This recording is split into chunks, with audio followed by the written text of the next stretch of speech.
Greetings, Reggie Middleton, Thursday, October 20-something, 2015. Today we're going to talk about the ECB's QE program. I've been harping on this for a while, basically ever since they started, officially and unofficially. The reason is I'm not a strong believer in QE, particularly long term. As a shock remedy for the short term, sometimes I can understand where it's necessary. It's not necessary for 2008, 2009, 2010, 2011, 2012, 2013, 2014, 2015, and on. Okay, I'm basically trying to drive the point home. I wrote an article for Inaugural magazine for high-end executives out of London. I'll put the graphics up and the actual picture of the article. And the basis of it was that the European central banks apparently don't seem to know what they're doing. They're experimenting. These experiments, in my opinion, and from what I can see, are foolhardy medium and long term, because they're looking for a short-term result that is guaranteed to have a horrendous medium and long-term result. And that is basically allowing the economy to rely and markets to rely on QE. Let's take a look at the German bond. We'll post a graphic in the video. You'll see it goes from here in 2005 down to here, near zero, 2015. And it's actually getting worse. What happens when you have natural reversion to mean? For those who are not familiar with reversion to mean, what goes up comes down, right? Here's the scarf. Here's the average. We throw it up. Does it stay up there? No. Did it ever stay up there? No. No matter when and how high I throw it, it's always going to come back down. No matter how high you pump these German bonds, no matter how low you push the German yields and rates, they will revert to mean, right? Everything you throws up will come down.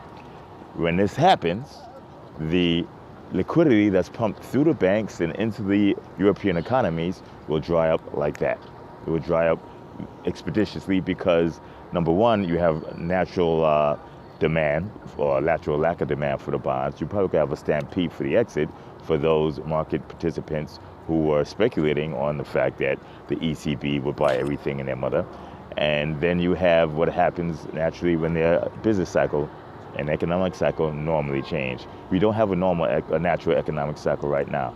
Right now what we have is central bank manipulation, concerted central bank manipulation, because it's not just the ECB, it's not just the Fed, not just the Bank of England, not just the Chinese central banks, et cetera, the Bank of Japan, everybody.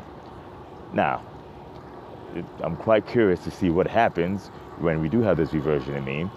We have seen this movie before, because Japan, I think they're approaching their 33rd year, come this December, of quantitative easing. Has it worked? Still deflationary, stagflationary conditions. They're fighting it. 32 years, 33 years and running. We know it doesn't work. Next up, we're going to go through an actual sample trade with Veritasium.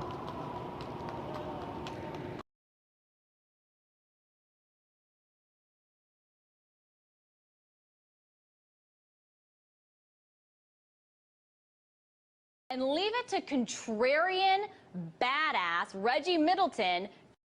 Reggie walks in looking really cool. He's got a Google Glass on, and I'm like, man, that's cool. And did he walk what did like you? that? Yeah, he walked like that. That's how you walk if you've got Google like Glass that? on. Everyone walks real cool. Reggie Middleton. Reggie Middleton. Reggie Middleton. Reggie Middleton. Oh, he doesn't mince his words. We're talking about Reggie Middleton.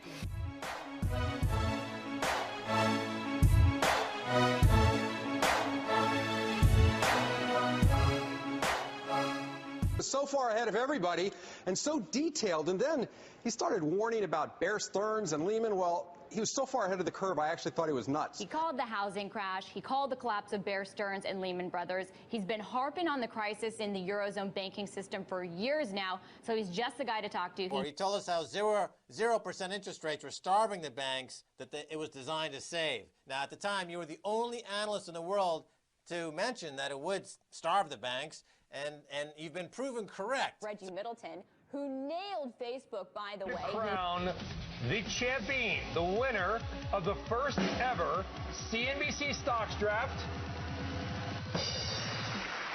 Yay! Reggie Middleton. It was Google, which was up by 46%. Reggie! Well done, Reggie Middleton. But you know what, Reggie? This is a double amazing feat, because last year you won as well. I mean, not to be impolite, but what makes you so special that they all want to read your blog? I can step on toes and be objective and offensively honest.